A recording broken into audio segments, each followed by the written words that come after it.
Okay, this is my mom's 92 454 SS. Um, Not the original owner. I think we're the third owner of the truck, or she is, I should say. Um, she found it on Craigslist, and it was one of those finds where you go into the garage to take a look at the truck, and just kind of almost you can't hold it in that you're like, whoa, check this thing out. I mean, it was a peeler, so it looked horrible. It had the typical 90s paint scheme going on where you had all the paint flaking off, especially around the top side. But I'll show you the box in a little bit. It is just mint, and there's no dents in the inside of the box. The paint wasn't peeling on, and just looked beautiful. There's a few little scratches. The only thing, there's a couple of minor nicks here, and a couple of dents from somebody had a tonneau cover on at one point, and I guess when you flipped it up, it hit the back of the cab, and a very, very tiny little pinhole in the cab corner here.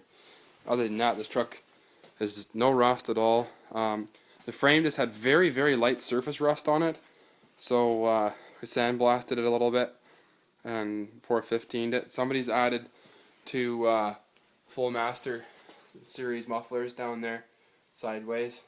It's hard to see. It's really dark in here. Apologize, but and this slider is screwed. There's sort of a problem with them on these series trucks, that the seals wear out on them, and it's not really worth replacing. You can't get them anymore, and they weren't really right from the factory. So the aftermarket one you can buy is the same one that GM actually will offer you through their dealer for twice the price, but you can get it through an aftermarket supplier. We know a good glass guy. We're going to get it through and get that replaced. Everything was stripped down to bare metal to get rid of the primer to paint adhesion problem that caused the paint to flake, and it's been epoxy primed and allowed to sit and cure properly and blocked out, and any little nicks or dings here have been taken care of. There was only just a couple of problems around the hood edge, the cab corner, and in the backs of the cab here. Other than that, it's just blocking it out. I mean, there's no dents or dings. It's just incredible. It does have 200,000 kilometers on it, so it's kind of not a low mileage truck, but very well taken care of and maintained. Of course, it's got a 454, hence it's a 454 SS, and it's very rare being that it's white and with a blue interior, and that was factory optioned, and in 92 that was very rare. I think we can actually petition to get collector plates for this truck once it's done. It, being that it's a limited production run under 2,500, it just takes you got to go through a lot of hoops to be able to do it, and it can't be your daily driver. But anyways, I will fire it up. I can't run it for long because the hood's masked in to keep the dust out of it, so you can't even see the motor. Trust me, it's nice looking. The 92, they had the cast aluminum valve covers that say 454 insignias on them from the factory, sort of dressed up. I mean, in my opinion, 92 is the better way to go. It has the 4L80E transmission, 4-speed automatic, rather than the TH400 that the original 454 SS 90 had when it came out. I've heard a lot of people saying 90 was the better one to get, but no, honestly 92 is a lot better. It got the 14 bolt rear axle in the half-ton truck, so it's basically got 3/4 ton running gear. That 9.5-inch GM 14 bolt semi floater isn't gonna go anywhere, and it's got a locker and 373s, so it wants to scoot. Actually, I think it's 410s.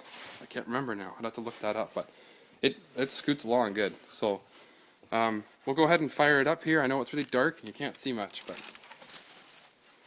this is more of a sound thing than anything. This is the interior of the truck. Well, I'll get a light on it in a second. Alright, let's try and fire up, see if she goes. I don't know if the battery is weak or what, but going to a high, it'll.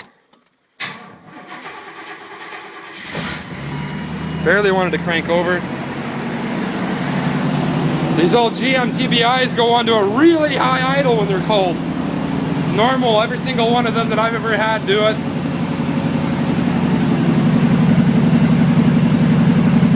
No blue. Nice healthy 454. Personally like to throw a little bit of a louder muffler on there, and nicer camshaft, some headers on it.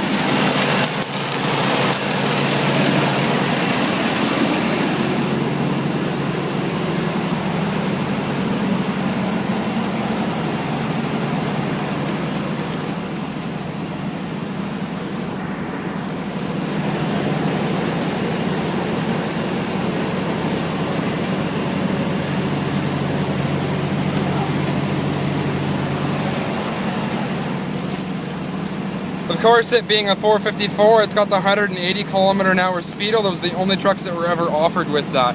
That's how you know if it's a clone or not. It's a very, very hard cluster to find. It's got excellent oil pressure there. Of course, it's metric because everything's Canadian. It's got the TAC cluster too. This is a nice cluster. I hate the half moon gauges that were offered in the original trucks as well. That would have had it in probably the 90 454 SS would have had the half moon gauge. And you can see it's the 4-speed auto because you've got the D circled for overdrive and then D, 2, and 1. Of course, fully optioned out interior with climate control and AC, that all works. We had the factory radio that would have went up in this pocket and the CD player would have been here. We've still got that, we could put it back in. Of course, we wanted to have modern tunes with a modern the tape deck that was in there, of course. So we wanted modern tunes with the CD player, so we've got that in here, but we can always swap it back out with stock. The other thing only the 454s have are these plush high bucket seats, the high bucket. Hard to find as well. And of course the center console. I like the blue interior, it's nice. The headliner's falling down, that kind of needs to be replaced, but other than that it's in really, really good shape. So we'll shut her off here because I don't want to smoke the place out or ruin the mask my dad put on. You got the idea? Really tight truck. Wheels could use a good polish. Bumper's been sandblasted and painted perfectly straight. And the grille was of course black on the 454s that were white. And we're most likely going to leave it that way. It looks okay, it's just dusty. There's some peeling going on though. So we'll have to probably either sand that all down kind of painstakingly or maybe some kind of an alcohol strip or something like that. Ooh, the headlights are on. Could be why the battery's a bit weak. Now there's parts for it all kind of scattered around. Let's see here. Where's the rest of it? Oh, the box is in the booth. The box is already painted. Alright, let's go take a look at that. There's the miscellaneous pieces that are obviously scattered around, but nothing really entertaining. But let's go check out this awesome box. We had the decals were all still intact, so we took very careful measurements of where they were exactly and had them custom reproduced to exact specs. And we buried the decals under the clear so that they stay out of oxidization away from the sun. And that way you can wash the truck a lot easier and you don't have to worry about your rag getting caught on it. Of course, this box was stripped right down to bare metal as well. And epoxy primed, allowed to cure, blocked out. There wasn't a single dent in this box. There was like a factory sort of wrinkle on one of the wheel arches that we kind of took out because it looked like it was a little bit of a ding. I don't think he even put any filler in it. I think just a couple coats of primer and blocked it out, and it came out real nice. And the inside of this box is 100% original. It has never been touched. There's not a dent or ding. Clearly it was not used as a work truck at all. When you see a 88 to 98 series box in that nice a shape, you can't. Don't find it, especially being white. So that's been done in our base coat, clear coat to the exact same white that it was originally, and clear coated. Of course, my dad did it, professional auto restoration. He's not used to working on stuff quite this new, but it looks meticulous, looks perfect, looks amazing. It really, really pops. I can't wait to see the whole truck done and painted and assembled and all the trim and everything put on it. Everything's been taken apart, nothing's masked either, right? All the lights and rubbers and stuff like that have all been taken out. That way you don't get overspray over anything. When it's done, it's not going to look like it was ever painted, and the fact that it's probably going to look a little bit nicer than one that came out of the factory. And he's going to do a denib and polish on it as well, even though there's hardly any dirt. Of course, you always get some. you just can't get away from it. Even from the factory, they, of course, have some dirt in it.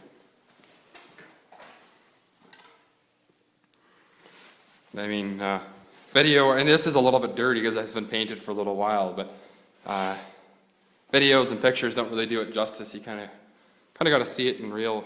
Looks good. Of course, the tailgate done with the decals just like they would have been done in 1990. I do prefer the 90 454 style decals myself over these.